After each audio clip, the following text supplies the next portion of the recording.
முதலில் பிஜேபி என்ற கட்சியோடு கூட்டணியை அறிவித்ததன் மூலமாக கட்சி தொடங்கி 1.5 வருஷம் கூட ஆகாத ஒரு கட்சி தலைவர் நான் தான் 2.5 வருஷம் சிஎம் என்ற ஆசையில் மண்ணை அள்ளி போட்டாரா இல்லையா? ஹி செக்மேட்டட் விஜய். திமுக வீழ்த்துறது தான் எங்கள் நோக்கம்.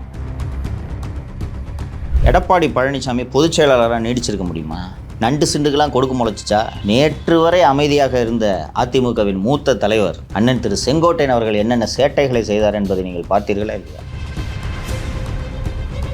அன்றைக்கி ஒரு 2 நாட்களுக்கு முன்பாக திருமாவளவன் அவர்கள் பேசியிருந்தார் என்று நினைக்கிறேன். திமுக விட்டால் வேறு வாய்ப்பு இல்லைன்னு நினைக்கிறாங்க அப்படின்னு ஒரு சித்திரத்தை உருவாக்குகிறார்கள் சொன்னாங்க. என்ன வாய்ப்பு இருக்கு? வாய்ப்பு இல்லை. கூட்டணி கட்சி தலைவர்களுக்கு ஆப்ஷன் போச்சு. இப்போது இந்த அதிமுகவுக்கும் பாஜகவுக்கும் கூட்டணி அமைந்திருக்கிறதுன்றதை எல்லா மீடியாவும் ரிப்போர்ட் பண்ணோம். அமித்ஷாவே வந்து பேசுகிறாரு, மீடியாவில் ரிப்போர்ட் ஆகிடுச்சு. ஏன் அந்த கூட்டணி அமைந்ததுன்ற ஒரு விஷயம் இருக்குல்ல, இது அதிமுக தலைவர்களிலேயே பலருக்கு இது புரிந்திருக்காது அப்படின்ட்டு நான். விஜய் அவர்களை பிரசாந்த் கிஷோர் சந்தித்தது திரு எடப்பாடி பழனிசாமிக்கு தெரியாது.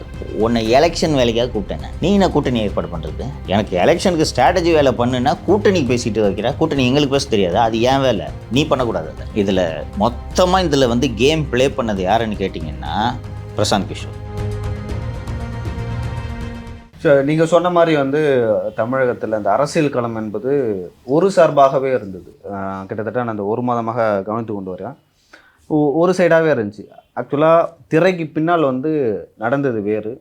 ஆனால் இங்கே இருக்கிற சமூக வலைதளங்களாகட்டும் ஊடகங்களாகட்டும் அதை வந்து ஒரு குறிப்பிட்ட கட்சிக்கு ஆதரவாகவும் ஒருவேளை அந்த கட்சி என்ன சொல்கிறாங்களோ அதை ஒபே பண்ணி நடக்கிற ஊடகங்கள்லாம் இருந்துச்சு. ரொம்ப அரிதிலும் அரிதாக வந்து சில பேர் வந்து பேசினாங்க. உங்களுக்கு தெரியும், நம்மளை வந்து நிறைய பேர் என்ன சொல்லுவாங்கன்னா, நீங்கள் வந்து அதிமுகவுக்கு வேலை செய்கிறீங்க, அதிமுகவோட ஊதுகோலாக இருக்கீங்க அப்படின்னு சொல்லிட்டு. என்னை வந்து நீங்கள் தொடர்ந்து ஐபிசியில் அதுக்கு முன்னாடி நகரத்துலேருந்து பார்த்துருப்பீங்க. அப்போ அதிமுக ரூலிங் பார்ட்டியாக இருந்துச்சு. நான் உங்களை வச்சே திமுகவுக்கு ஆதரவாக அதிமுகவுக்கு எதிராக எவ்வளோ நிறைய நேர்காணல் எடுத்திருக்கோம். ஓகேங்களா? இப்போ வந்து திமுக ஆளும் கட்சியாக இருக்கிறது, அதிமுக எதிர்கட்சியாக இருக்கிறது. எப்பொழுதுமே வந்து அதிகாரத்தை பார்த்து தான் கேள்வி கேட்க வேணும். அவங்க அதிகாரத்தில் இல்லை அதிமுக, நம்ம அவங்கள கேள்வி கேட்டு எதுவும் நடக்க போகிறது. அப்படி இருக்கும்பொழுது நம்ம திமுகவை பார்த்து கேள்வி கேட்குறோம். இதை வந்து நம்ம பண்ணல, எங்களுக்கே நீங்கள் சப்போர்ட் பண்ணுறீங்க அப்படின்னு சொல்லிட்டு திமுக வந்து எதிர்கட்சியாக இருக்கும்போது நம்மளை கேள்வி கேட்கல, பண்ணுங்க அப்படின்னு சொல்லிட்டு சொன்னாங்க. இப்போயும் அதிமுகவுக்கு சப்போர்ட் பண்ணுறீங்க அப்படின்னு சொல்லிட்டு கேட்குறாங்க. எங்களுக்கு ஆக்சுவலாக அவங்க என்ன கேட்குறாங்கன்னா, எங்களுக்கு ஏன் சப்போர்ட் பண்ண மாட்டேறீங்க, எங்களுக்கு ஆதரிச்சு ஏன் பேச மாட்டேறீங்க அப்படின்னு கேட்குறாங்க. ஸோ அப்படி இருக்கும்போது நம்ம தொடர்ந்து வந்து தமிழ்நாட்டில் என்ன நடக்குது, அதே போல் யாரெல்லாம் வந்து பேச தயங்குகிறார்களோ அந்த விஷயத்தை பேசுகிறோம். இதெல்லாம் தாண்டி சோக மீடியான்ற ஊடகத்தை நடத்துவதே மிகப்பெரிய சவாலாக நான் கருதுகிறேன். இது பெரிய சவால் இல்லையோ, கூடவே இருக்கிறீங்க, நீங்களும் பார்க்குறீங்க. ஒரு சாதாரண மீடியா கம்பெனி இது. ஒரு கள்ளக்கடத்தல் பண்ணுறவங்க கூட இவ்வளோ கஷ்டப்படுவான்ட்டு எனக்கு தோணல. போலீஸ்க்கு மாமூல் கொடுத்துட்டு, அதுவும் நம்ம தமிழக காவல்துறைன்னா சந்தோஷமாக கொடுக்கலாம், மாமூலை கொடுத்துட்டு நிம்மதியாக தொழில் நடத்திடுவான் போல இருக்குது. இல்லை, நம்ம காரில் வரும்போது வந்து மாலதி அவர்கள் சொன்னாங்க, பேசிட்டு வரும்போது நீங்கள் வந்து சொன்னீங்க, நம்ம என்ன போதைப்பொருளை கத்துறோம், அதை கூட அங்கே பண்ணிடலாம், ஆனால் மீடியா தான் நடத்த முடியல. உள்ளபடியே அதுதான் போதை மருந்து கடத்துகிற நமது இப்போது ஜாமீனில் வெளிவந்திருக்கக்கூடிய அந்த மெத்து சாதிக் அவர்கள் சென்னையில் இந்த ஓஎம்ஆரில் தேங்காய் பூ எக்ஸ்போர்ட் பண்ணுறேன், தேங்காய் பூவோ ஏதோ ஒன்று எக்ஸ்போர்ட் பண்ணுறேன்னு சொல்லிட்டு இங்கேயே வந்து இந்த மெத்தாம்பெட்டமைனோட மூலப்பொருளை வந்து ஏதோ ஒரு கெமிக்கல் மறந்து சூடோஎஃபிடரின் இங்கே பேக் பண்ணின்னு இருந்தார். போலீஸ் ரெகுலராக போய் அவரோட அந்த நிறுவனத்தில் மாமூல் வாங்கிட்டு இருந்தாங்க. அவர் சந்தோஷமாக தாய்லாந்து, ஆஸ்திரேலியா, நியூசிலாந்து, சிங்கப்பூருக்கெல்லாம் அவர் கடத்தின்னு இருக்கிறார் சந்தோஷமாக. திமுகவில் அயலக அணி பொறுப்பாளர் என்ற பதவியோடு அவர் அதை செய்து கொண்டிருக்கிறார். ஒரு மக்களுக்கு உண்மைகளை எடுத்து சொல்ல ஒரு ஊடகம் நடத்துறதுக்கு நாம் இன்று வரை பட்டு கொண்டிருக்கக்கூடிய கஷ்டம் 1, 2 அல்ல. மாலதி, நீங்கள் உங்கள் அனுபவத்தை சொல்லுங்கள். அப்புறம் மகளிர் இடஒதுக்கீடு இல்லைன்னு கேட்பாங்க, நீங்கள் சொல்லுங்கள். இந்த வேக்கியம் எப்படி ஃபீல் பண்ணீங்க? நீங்களும் வந்து ஒரு பரபரன்னு இருந்துச்சு, தினந்தோறும் காலைல நியூஸ், இன்றைக்கி என்ன நியூஸ்ன்னு இருந்துச்சு. 1 மாதம் எப்படி இருந்துச்சு? இன்னும் நீங்கள் கண்டிஷன் கையெழுத்து போட்டிருக்கீங்க, 40 நாளாக போட்டுட்ருக்கீங்க, தெரியும், சொல்லுங்கள். அதாவது கமிஷனர் ஆஃபீஸில் தான் நான் போய் சைன் பண்ணிகிட்ருக்கேன். நாங்கள் 2 பேரும் சைன் பண்ணிகிட்ருக்கோம். கமிஷனர் கூட இந்த அளவுக்கு டெய்லி போயிருக்க மாட்டார். சாட்டர்டே சண்டேலாம் லீவ் எடுத்துப்பாரோ என்னமோ, நாங்கள் டெய்லி போய் சைன் பண்ணிகிட்ருக்கோம். இப்போ சார் நம்ம கரெக்டாக பிரேக் விட்டதுக்கப்புறம் பார்த்திங்கன்னா நிறைய விஷயங்கள், அதிமுக பிஜேபி கூட்டணி, அதுக்கப்புறமா இந்த டாஸ்மாக் வழக்கு, அதுக்கப்புறம் அமைச்சர்கள் மீதான ஒரு அவங்க கேஸு, பொன்முடி அவர்கள் பேசின விஷயங்கள், இப்படின்னு அவ்வளோ நியூஸுகள் வந்துட்டு இருந்தது. ஸோ அது எல்லாத்தையுமே மிஸ் பண்ணிட்டா மாதிரி பார்க்குறேன். அது தொடர்பான இன்சைட்ஸ் தான் நம்ம பொதுவாக கொடுப்போம் இல்லையா? அது வந்து மெயின் ஸ்ட்ரீம் மீடியாக்கள்லையும் பல மீடியாக்களும் போதுமான அளவுக்கு அதை வந்து அவங்க டச் பண்ணல. ஸோ அதுக்கான இடைவெளி இருந்த மாதிரி தான் நான் பார்க்குறேன். இல்லை மாலதி, இது கொஞ்சம் எக்ஸ்பிளைன் பண்ணுங்கள். இந்த அதிமுக பிஜேபி கூட்டணி ஆகட்டும், இதை எல்லா மீடியாவும் நல்லா தானே கவர் பண்ணி போட்டாங்க. நாம் என்ன வேறுபட்டு இதை சொல்லியிருப்போன்ட்டு நீங்கள் நினைக்கிறீங்க? பரவாயில்ல, சொல்லுங்கள். மாலதி ஒரு விஷயத்தை மனசில் வச்சுருக்கிறாங்க, அதை அவங்களால எக்ஸ்பிளைன் பண்ண தெரியல. அதை தான் நம்ம பண்ண போகிறோம். அந்த வெற்றிடம் இருக்குன்ட்டு நான் உறுதியாக நம்புகிறேன். இன்றைக்கி நாம் பேச போகிறதே வேறு நிறைய விஷயங்கள், மாலதி குறிப்பிட்டது போல் ஏகப்பட்ட விஷயங்கள் இருக்குது. 2026 தமிழகத்தின் தலையெழுத்தை தீர்மானிக்கக்கூடிய இந்த அண்ணா திராவிட முன்னேற்றக் கழகம் மற்றும் பாரதிய ஜனதா கட்சி கூட்டணி என்ற விஷயத்தை பற்றி தான் நாம் இன்றைக்கி இந்த செஷன் ஃபுல்லாகவே விவாதிக்கலாம் அப்படின்ட்டு நான் இருக்கேன். அதே டிஸ்கஸ் பண்ணிடலாமா? ஏன்னா அதுதான் எல்லாருடைய மனதிலும் ஓடிக்கொண்டு இருக்கிறது.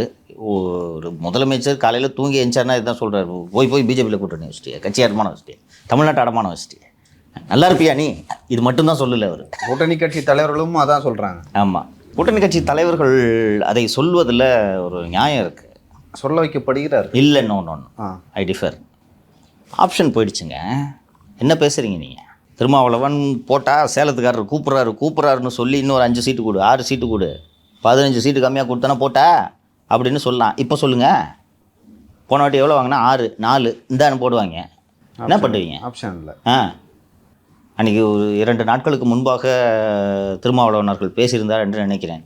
திமுக விட்டால் வேறு வாய்ப்பு இல்லைன்னு நினைக்கிறாங்க அப்படின்னு ஒரு சித்திரத்தை உருவாக்குகிறார்கள் சொன்னார். என்ன வாய்ப்பு இருக்கு? வாய்ப்பு இல்லை. கூட்டணி கட்சிகள் புலம்புவதற்கு மிக அதிகமான காரணம் இதுதான். அவர்கள் புலம்பலில் நியாயம் இருக்கிறது.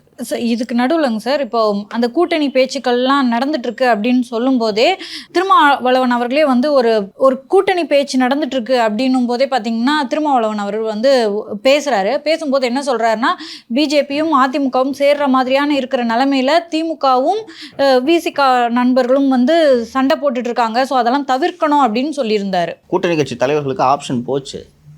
இன்று அவர்கள் திராவிட முன்னேற்ற கழகத்தின் தயவில் இருக்கிறார்கள் என்பதை மறந்து விடாது. அதான் சார், அதில் வந்து அவர் அதை தான் மீன் பண்ணுறாரு, திமுகவோட சண்டை போடாதீங்க, கொடுக்குறத வாங்கிக்கிட்டு நம்ம இருக்க வேண்டிய நிலைமையில் வந்துட்டோம் என்ற நிலைமை தான். இப்போது நாம் அவங்க மாலதி சொல்ல வந்தது அதுதான் நான் நினைக்கிறேன். இப்போது இந்த அதிமுகவுக்கும் பாஜகவுக்கும் கூட்டணி அமைந்திருக்கிறதுன்றதை எல்லா மீடியாவும் ரிப்போர்ட் பண்ணோம். அமித்ஷாவே வந்து பேசுகிறாரு, மீடியாவில் ரிப்போர்ட் ஆகிடுச்சு. ஏன் அந்த கூட்டணி அமைந்ததுன்ற ஒரு விஷயம் இருக்குல்ல, இது அதிமுக தலைவர்களிலேயே பலருக்கு இது புரிந்திருக்காது அப்படின்ட்டு நான் நினைக்கிறேன்.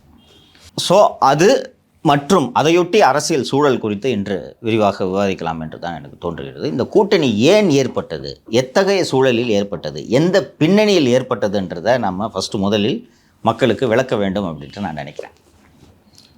லியோ அதிமுக மற்றும் தமிழக வெற்றி கழகத்தின் இடையே பேச்சுவார்த்தை தொடர்ந்து நடந்து கொண்டிருந்தது என்பது உண்மை. ஓகேங்களா? ஃபஸ்ட்டு நம்ம ஏற்கனவே நம்ம நிகழ்ச்சியில் நாம் தான் அத்தாரிட்டேட்டிவாக பிரேக் பண்ணோம். இந்த தேர்தலில் 2026 சட்டப்பேரவை தேர்தலில் பணியாற்றுவதற்காக திரு பிரசாந்த் கிஷோர் அவர்களுக்கு அண்ணா திராவிட முன்னேற்ற கழகம் 12 கோடி ரூபாயை முன்பணமாக கொடுத்து விட்டது. பிரசாந்த் கிஷோரோட பிஹேவியர்லாம் பார்த்துருப்பீங்க. எல்லாத்தையும் நான் பார்த்துக்கிறேன், எனக்கு தெரியாதா என்ற தொனியில் தான் அவர் பேசிக்கொண்டிருப்பார் என்பது நீங்கள் பார்த்துருக்கிறீர்கள். பேசிட்டு அதற்கு பிறகு திரு விஜய் அவர்களை திரு பிரசாந்த் கிஷோர் அவர்கள் சந்திக்கிறார். இது வந்து பிப்ரவரி 2வது வாரத்தில் நடக்கிறது, 3வது வாரம் நினைக்கிறேன், 2வது வாரம் அல்லது 3வது வாரத்தில் நடக்கிறது. திரு விஜய் அவர்களை பிரசாந்த் கிஷோர் சந்தித்தது திரு எடப்பாடி பழனிசாமிக்கு தெரியாது. எடப்பாடி பழனிசாமியை பொறுத்த வரைக்கும் நம்மக்கிட்ட முன்பணம் வாங்கிட்டாரு, நமக்கு வேலை செய்ய போகிறார், இந்த எண்ணத்தில் திரு பழனிசாமி அவர்கள் இருக்கிறார். இப்படி இருக்கும்போது திடீரென்று பிரசாந்த் கிஷோர் போய் விஜயை சந்திக்கிறார் என்ற செய்தி ஊடகங்களின் வாயிலாக தெரிகிறது. அப்போ அந்த சமயத்தில் அட்வான்ஸ் 12 கோடி வாங்கிட்டார். அப்போ 2 தரப்புலையும் கம்யூனிகேஷனில் எடப்பாடி சரி என்ன தான் நடக்குதுன்னு பார்ப்போன்ட்டு வெயிட் பண்ணுறாரு. 24 பிப்ரவரி 25 அன்று இரவு விமானத்தில் வந்த பிரசாந்த் கிஷோர் அவர்கள் பனையூருக்கு சென்று திரு விஜய் அவர்களை சந்திக்கிறார். உங்களுக்கு அப்போ இந்த பஸ்ஸெலாம் நடந்தது ஞாபகம் இருக்கும். கார் வந்துருச்சு, பிரசாந்த் கிஷோர் சென்னைக்கு வந்துட்டார், வீட்டுக்கு போயிட்டார், வீட்டிலேருந்து வெளில வந்துட்டார்லாம் லைவ் கவரேஜ் போட்டுக்கிட்டு இருந்தாங்க. திரு விஜய் அவர்களை சந்தித்து விட்டு வந்த பிறகு வீடியோ கான்ஃபரன்ஸில் எடப்பாடி பழனிசாமியோடு திரு பிரசாந்த் கிஷோர் பேசுகிறார். பேசும்போது இது நடக்கிறது 24 பிப்ரவரி 2025 அன்று இரவு. மறுநாள் விஜய் அவர்களோட 2வது ஆண்டு தொடக்க விழா.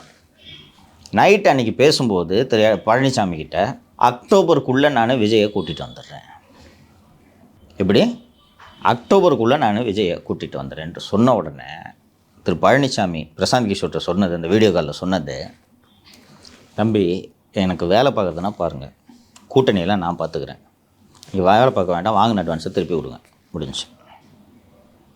மறுநாள் முதல் ஆண்டு விழா. விஜய் ஏன் இதெல்லாம் பண்ணாருன்றதை பின்னாடி சொல்கிறேன். விஜய்க்கு விபூதி அஷ்டர் பிரசாந்த் கிஷோர் மேடையில் பிரதர் இன் ஆர்ம்ஸ் என்பதையெல்லாம் பார்த்தோம், நாமளே விரிவாக பேசியிருக்கோம். அன்றைக்கே விஜய் இதை செய்திருக்கக்கூடாதுன்னு நமது நிகழ்ச்சியில் எவ்வளோ விரிவாக நான் வலியுறுத்தினேன் அப்படின்றதும் உங்களுக்கு தெரியும். இதுக்குள்ளே திருப்பி ட்ரை பண்ணுறாரு, நான் அக்டோபருக்குள்ளே கூட்டம் வந்துடுறேன் அப்படின்ட்டு சொல்லும்போது எடப்பாடி இனிமேல் நான் பேச மாட்டேன், நான் பணத்தை திருப்பி ஒரு சொல்லு. அவர் அது எடப்பாடி எப்படி பார்க்குறாருன்னா, உன்னை எலெக்ஷன் வேலைக்காக கூப்பிட்டேன் நான், நீ என்ன கூட்டணி ஏற்பாடு பண்ணுறது, எனக்கு எலெக்ஷனுக்கு ஸ்ட்ராட்டஜி வேலை பண்ணுன்னா கூட்டணிக்கு பேசிட்டு வைக்கிற, கூட்டணி எங்களுக்கு பேச தெரியாது, அது ஏன் வேலை, நீ பண்ணக்கூடாது. அதை இதில் மொத்தமாக இதில் வந்து கேம் ப்ளே பண்ணது யாருன்னு கேட்டிங்கன்னா பிரசாந்த் கிஷோர். திரு பழனிசாமி கிட்ட 30லேருந்து 35 சீட்டுக்குள்ளே விஜயை கண்டெயின் பண்ணிடுறேன்ட்டு பழனிசாமிகிட்ட சொல்கிறது. விஜய்கிட்ட போய் நீங்கள் டெப்புட்டி சிஎம்க்கு கம்மி அண்ட் 80 சீட்டுக்கு கம்மி ஒத்துக்காதீங்கன்ட்டு அவர்கிட்ட சொல்கிறது. திரு எடப்பாடி பழனிசாமி வந்து தம்பி நீங்கள் உங்கள் வேலையை பாருன்னு சொன்ன உடனே விஜய்கிட்ட போயிட்டு நீங்கள் தனியாக நின்று ஜெயிக்கலாம், இதெல்லாம் நீங்கள் ஒன்றும் கவலைப்படாதீங்கன்ட்டு இந்த அடிப்படையில் தான் அன்று மேடையில் பேசுகிறார். இந்த சீக்வன்ஸ் டைம்லைன் நீங்கள் பார்த்தீங்கன்னா நல்லா தெரியும். பிப்ரவரி 25 அன்று ஃபஸ்ட்டு பிகே விஜயை மீட் பண்ணுறது 11 பிப்ரவரி 25 அன்றைக்கி மீட் பண்ணுறாரு. அப்போவே உங்களுக்கு ஷாக்கு. அந்த 11 பிப்ரவரியிலேருந்து 24th நைட்டு வீடியோ கான்ஃபரன்ஸில் இப்போ பிகே பேசுகிறது வரைக்கும் எடப்பாடி கம்யூனிகேட்டே பண்ணல, he was just observing. So 25th வந்து அந்த ஆனிவர்சரி, இந்த 2ஆம் ஆண்டு விழா நிகழ்ச்சியில் பிரசாந்த் கிஷோர் மேடையில் நீங்கள் ஒவ்வொருத்தரும் அது என்னப்பா சொன்னார், ஒவ்வொருவரும் 10 பேரை சேர்க்கணுமா சொன்னார், ஞாபகம் இருக்கா? அடுத்த 10 நாட்கள்லையா 100 நாட்கள்லையா? அடுத்த 100 நாட்கள். 100 நாட்களில் 100 நாள் ஆயிடுச்சு இல்லை இன்றைக்கி, சேர்த்துட்டாங்களா? அவ்வளோ ஈஸியாக? இங்கே இது எத்தனையோ லட்சம் பேர் நீங்கள் உறுப்பினராக இருக்கீங்க, ஒவ்வொருத்தரும் 10 பேரை சேர்த்திங்கன்னா இத்தனை கோடி ஆகிடும், அடுத்து உங்கள் ஆட்சின்னு சொன்னாரா? ஞாபகம் இருக்கா? முடியுது. முடிஞ்ச உடனே இவர் தம்பி நீ அட்வான்ஸை திருப்பி கொடு, வராத போ, என்ன உன்னை விட்டா ஸ்ட்ராட்டஜி பார்க்குறது ஆள் இல்லை போ அப்படின்ட்டு அனுப்பி விட்டார். பிரசாந்த் கிஷோருக்கு இது தாங்க முடியல, விஜயோட மண்டையை கழுவுறாரு. நீங்கள் கையை காட்டினீங்கன்னா ஜெயிச்சிடலாம், இதே தான் இது டெக்னாலஜி மூலம் நாம் தேர்தலில் வெற்றி பெற்று விடலாம். அதுக்கப்புறம் பிரசாந்த் கிஷோரை எடப்பாடி பழனிசாமி என்டர்டெயினே பண்ணல. இதற்கு நடுவே திரு விஜய் அவர்களும் திரு பழனிசாமி அவர்களும் தொலைபேசியில் பேசுகிறார்கள். விஜய் எந்த அளவுக்கு பிரசாந்த் கிஷோர் பேசுனதில் இம்ப்ரெஸ் ஆகியிருக்காருன்னா, உண்மையிலேயே நம்ம சிஎம் ஆகிட்டோன்னு நம்புகிற அளவுக்கு பேசுகிறார். அண்ட் எடப்பாடி பழனிசாமி கிட்ட நெகோஷியேஷனை ஸ்டார்ட் பண்ணும்போதே திரு விஜய் அவர்கள் 2.5 வருஷம் நான் சிஎம், 2.5 வருஷம் நீங்கள் சிஎம் என்று பேசுகிறார். இதெல்லாம் நடக்கிறது அரௌண்டு பிப்ரவரி 25 2ஆம் ஆண்டு தொடக்க விழா நடக்குதா. அதற்கு பிறகு மார்ச் 2 வாரங்களில், மார்ச் மாதம் முதல் வாரம் 2 வாரங்களில் இந்த டாக்ஸ் அலையன்ஸ் ஃபஸ்ட்டு வந்து எடப்பாடிக்கு நெருக்கமானவர்கள் பேசுகிறார்கள். பிறகு ஃபோன்லேயே 2 பேரும் பேசிக்கிறாங்க. அப்போ விஜய்கிட்ட யார் சொன்னதுன்னு தெரியல, இந்த கூட இருந்த ரசிகர் மன்ற தலைவர்களாக இருக்கக்கூடிய திரு ஜான் ஆரோக்கியசாமி, புதிதாக சேர்ந்த ரசிகர் மன்ற தலைவர் திரு ஆதவ அர்ஜுன், இவர்கள் எல்லாம் சேர்ந்து அவர்கிட்ட வந்து நீங்கள் சிஎம் என்னன்னே, நீங்கள் எம்ஜிஆர்னே, வாழும் எம்ஜிஆர்னே நீங்கள் என்ன சொன்ன உடனே எடப்பாடிக்கிட்ட இதை மாதிரி சொன்ன உடனே எடப்பாடி இதுக்கு எப்படி ரியாக்ட் பண்ணுவார்? ஒரு 70 சீட்டு கூட டெப்டி சிஎம் கொடுன்னா இது நெகோஷியபிள். 70 சீட்டு கொடுக்க முடியாது, அப்படின்னு பேசி ஒரு நம்பர் அரைவ் பண்ணலாம். டெப்டி சிஎம் கூட சரிங்க கூட்டணி மந்திரி சபை எங்களுக்கு மெஜாரிட்டி ஷார்ட்டேஜ் ஆச்சுன்னா பண்ணலாங்கன்னு சொல்லிட்டு பேசலாம். 2 வருஷம் நான் சிஎம்னு சொன்னால் ஒரு அதிமுக என்ற கட்சியின் பொதுச் செயலாளர் எப்படி இதை அணுகுவார்? ஸோ இது நடந்த உடனே டாக்ஸ் ப்ரோக். அப்பயோட அந்த 2.5 வருஷம் அதோட டாக்ஸ் ப்ரோக் ஆரம்பிக்கவே இல்லை. முடிஞ்சிருச்சு. 2.5 வருஷம் சிஎம்னு சொன்ன பிறகுதான் திரு பழனிசாமி அவர்கள் உள்துறை அமைச்சரோடு எனக்கு அப்பாயின்மெண்ட்டை வாங்குங்கன்னு சொல்கிறார். இங்கே சரி, அது சின்ன சின்ன விஷயம், யார் மூலமாக அப்பாயின்மெண்ட் வாங்கினான்றதுக்குள்ளே நான் போக வேண்டியதில்லை. சின்ன சின்ன விஷயம். Home minister was ready and 26 March 2025 அன்று திரு பழனிசாமி அவர்கள் டெல்லி சென்று, அசெம்பிளி நடந்துக்கிட்டு இருக்கு நம்ம இருக்கா, சரி அன்றைக்கி அவர் பங்கேற்கல, டெல்லிக்கு போகிறார், போய் பேசுகிறாரு. அமித்ஷா மற்றும் திரு பழனிசாமி மற்றும் இன்டர்பிரேட்டரை தவிர கூட யாரும் இல்லை. எப்படி இந்த மீட்டிங் நடக்குதுன்னா, திரு பழனிசாமி அவர்கள் டெல்லிக்கு சென்ற பிறகு அதிமுக தலைவர்களுக்கு அழைப்பு வருகிறது, டெல்லி கிளம்பி வாங்கன்னு. எதுன்னு என்னன்னே தெரியாது உங்களுக்கு. பிறகுதான் அழைப்பு வருகிறது, பேசி டேர்ம்ஸ் எல்லாம் முடிஞ்ச உடனே வந்து 11 ஏப்ரல் 2025 அன்று கூட்டணி இங்கே சென்னையில் அது ஐடிசி கிராண்ட் ஷோடான்னு நினைக்கிறேன், அதில் கூட்டணி அறிவிக்கப்பட்டது. இது வரைக்கும் உங்களுக்கு இதில் கேள்விகள் இருந்தால் கேளுங்கள். இன்னும் மீதி கதையெல்லாம் நிறைய இருக்குது, சொல்கிறேன். திரு எடப்பாடி பழனிசாமி ஏற்கனவே என்ன சொல்லியிருந்தாருன்னா, நான் பாஜகவோட கூட்டணி வைக்க மாட்டேன், 2026 எலெக்ஷன் எனக்கு இருக்குது, அப்போ 26லும் கூட்டணி கிடையாது என்று சொன்னார். அப்படி சொல்லும்போது இப்போ மீண்டும் வந்து விஜய் வராத காரணத்தினால் வந்து கூட்டணி வச்சிங்க அப்படின்னு ஒரு காரணத்தை சொல்கிறீங்க. அப்போ ஒரு தலைவராக வந்து எடப்பாடி பழனிசாமி தோற்று விட்டாரான்னு ஒரு கேள்வி வருது. நல்ல கேள்வி. உங்களுக்கு எதுவும் கேள்வி இருக்காமா? இல்லை, பிஜேபி கூட நாங்கள் வந்து ஒட்டுமில்லை உறவுமில்லை அப்படின்ற மாதிரி சொல்லியிருந்தாங்க. ஸோ திரும்ப போய் ஒரு அமித்ஷாவோட பிஜேபியோட அவங்க கூட்டணி வைக்கும்போது அது நெகட்டிவாக தானே ஏடிஎம்கேக்கு மாறும். இருக்கிற பலத்தையும் அவங்க இழப்பாங்க தானே. Fair enough right. ஒரு அரசியல் கட்சி நடத்துவது எதற்காக? வெற்றி பெறுவது, தேர்தலில் வெற்றி பெறுவதற்காக. திரு பழனிசாமி அவர்கள் முன்னால் என்னென்ன சிக்கல்கள் இருக்கின்றன? தொடர் தோல்விகள், மறுக்க முடியாது. வாக்கு சதவீதம் கூடுது குறையுதுன்றது ஆர்குமெண்ட்டுக்காக நம்ம சொல்லலாம். ஆனால் தோல்வி 2024 தேர்தலில் பிஜேபி கூட்டணியில் இல்லாத காரணத்தால் பல இடங்களில் 3வது இடங்களுக்கும், கன்னியாகுமரியில் 4வது இடம் நினைக்கிறேன், நாம் தமிழ் 3வது இடம் போனது. சில இடங்கள் டெபாசிட் போச்சப்பா. சென்னையில் 2 தொகுதியில் போச்சு, டெபாசிட் போச்சு. 6க்கும் மேற்பட்ட இடங்களில் 3வது இடம் போச்சு இல்லையா? இப்போது சொல்லிட்டாரு, பிஜேபி கூட இல்லைன்னு சொல்லிட்டாரு. எதை நம்பி அவர் அப்படி சொன்னார்? 24 கூட்டணியை முறிப்பதற்கான தேவை என்ன இருந்தது? சிறுபான்மையினர் நம் பக்கம் வருவார்கள் என்ற நம்பிக்கையின் அடிப்படையில் சொன்னார். சிறுபான்மையினர் வந்தார்களா? 2024 அந்த தேர்தலில் வரல, 1% கூட வரல இல்லையா?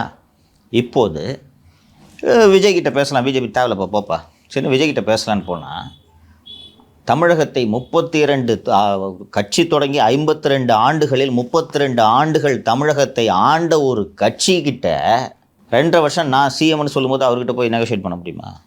இல்லை, விஜய் அவர்களுக்கு வந்து இந்த மாதிரியான அறிவுரைகள்லாம் யார் சொல்லுவாங்க? 2.5 வருஷம் அவரை சுற்றி இருக்கிற ஃபேன் பாய்ஸ் தான். இன்னொன்று சார், மக்களை ஆட்சி பண்ணுறது, முதலமைச்சராக இருந்து ஆட்சி பண்ணுறதுக்கு ஒரு மிகப்பெரிய எக்ஸ்பீரியன்ஸ் வேணும். அது வந்து அதில் நம்ம வந்து விளையாட முடியாது, ரிஸ்க் எடுக்க முடியாது. இந்த இடத்தில் நான் உங்களோடு கடுமையாக முரண்படுகிறேன். ஆட்சி நடத்துறதுக்கு எக்ஸ்பீரியன்ஸு வேண்டும் என்ற அவசியம் இல்லை. அறிவே இல்லாமல் கூட நீங்கள் ஆட்சி செய்யலாம் என்பதற்கு இப்போது நடக்கும் ஆட்சியே உதாரணம். இல்லை சார், எனக்கு அது புரியுது. இதுதான் நடக்கக்கூடாதுன்ற எக்ஸ்பீரியன்ஸ்.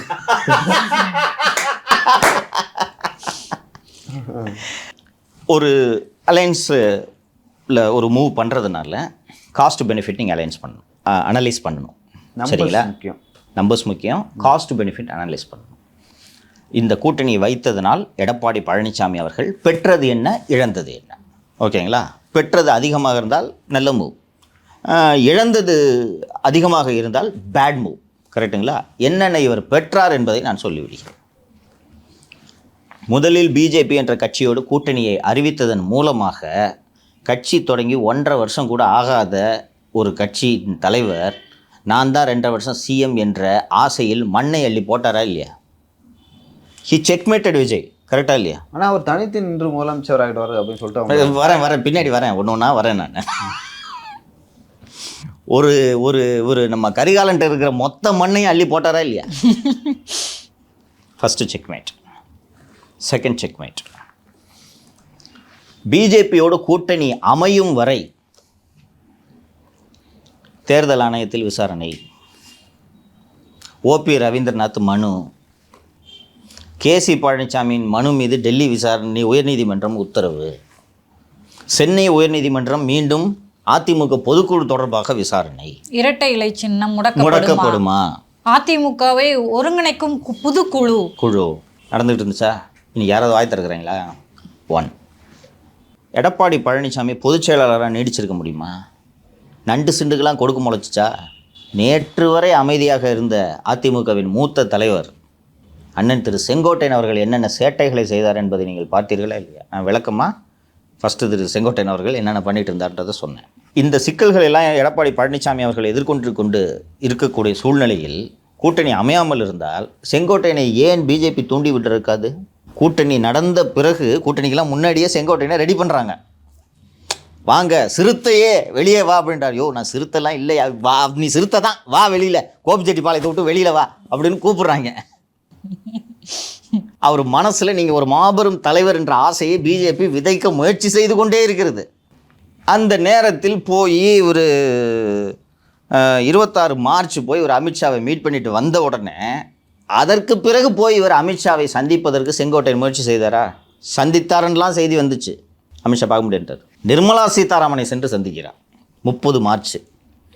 இவர் ஹோம் மினிஸ்டர் இபிஎஸ் மீட் பண்ண பிறகு இது நாமளே நம்ம நிகழ்ச்சியில் பேசியிருந்தோம். சட்டப்பேரவையில் வந்து எம்எல்ஏக்கள், அதிமுக எம்எல்ஏக்கள் கூட்டத்தை கூட்டினா செங்கோட்டையன் தனியாக உட்காந்துப்பார். பார்த்துருக்கீங்களா? கூட்டத்தில் கலந்துக்க மாட்டார்.